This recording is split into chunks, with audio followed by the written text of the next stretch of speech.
So my name is Ed Cunningham. Most of you know me as the Firehouse Subs guy.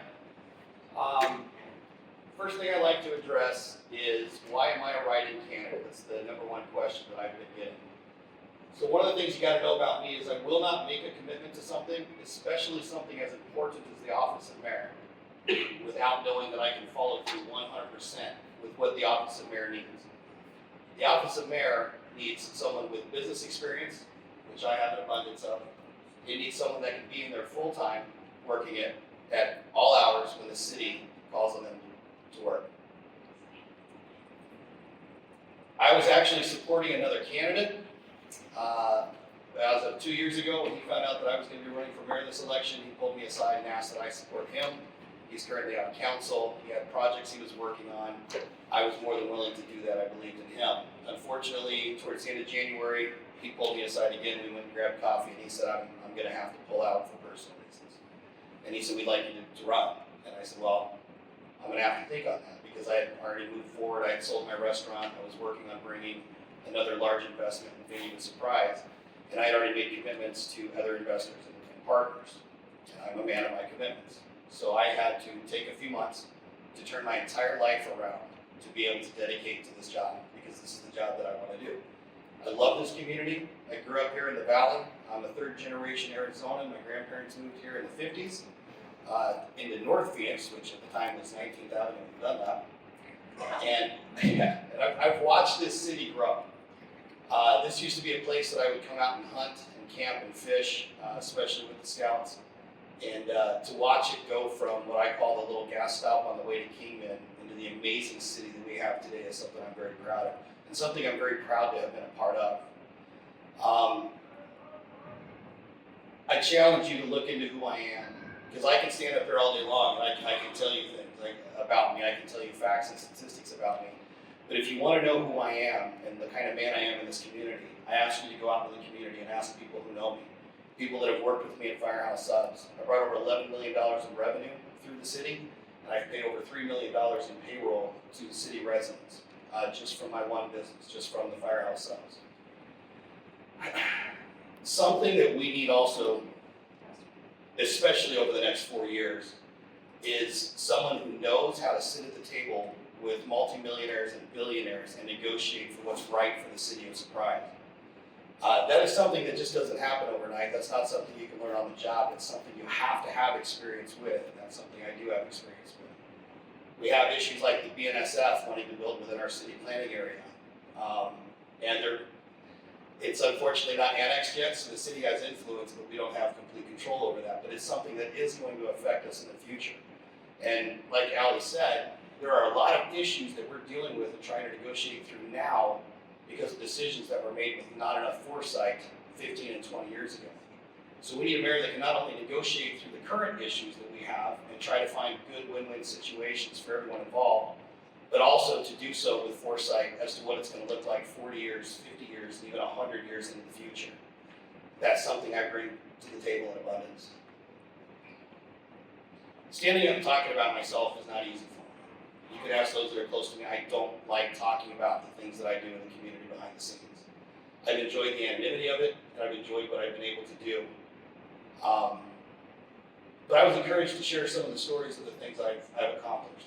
So one of the things I want to talk about is the BLM protesting that went on in our city. When that started going out on social media that there was going to be Black Lives Matter protesting in the city, I reached out to the organizers and I said, hey, I've got a restaurant over there in the corner, and I've got family and I've got employees that are working for me over there. I want to make sure everything stays peaceful. It is your American right, it's your constitutional right to be out there on the corner to be heard. I respect that. I just want to make sure that we stay civil. And if there's anything I can do to help you, let me know. You don't have to agree with people in order to get along and build a community together with them. That's something that the office of mayor needs.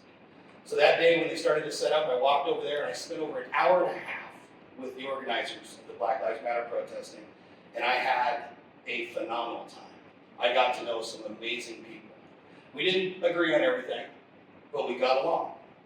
And then I walked across the street to where the Blue Lives Matter was setting up, and oddly enough, a lady stepped in front of me and goes, go back to your people. And I said, ma'am, I'm the one that invited the Blue Lives Matter out here. And she's like, well, what are you doing over there? And I said, I was building bridges because that's what we need in our community. And I don't remember what she said after that because I kind of walked off behind her. The second week of protesting, the police department, the chief of the police reached out to me and said, hey, Ed, can you do me a favor and help everybody set up on opposite corners so there's 2 crosswalks between you instead of just one? And I said, absolutely. So I went out there, I made sure everybody set up across from each other. I made sure everything was going well. And there was contention between the 2 parties.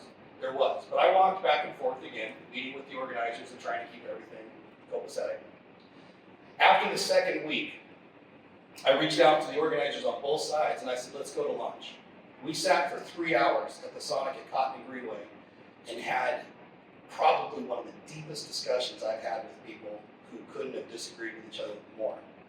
But when we started to focus on the things that matter in this kind of a community, like family, like growth, like equal opportunity, not equal outcome, but equal opportunity, prosperity for the individual, we agreed on 90% of the things that we talked about.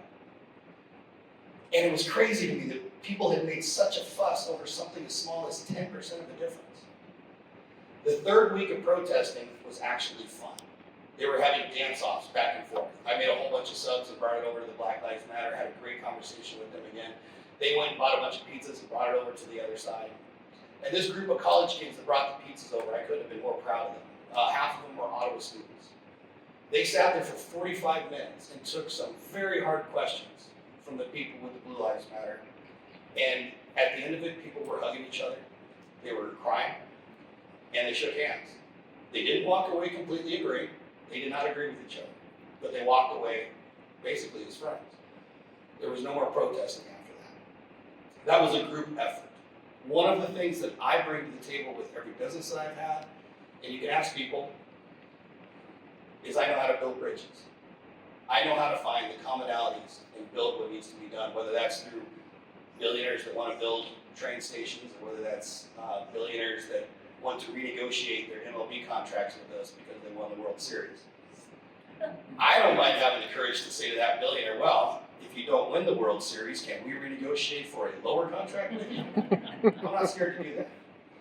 My name's Ed Cunningham. I am the best choice for mayor, and I ask that you write my name in with your vote this next month. Thank you.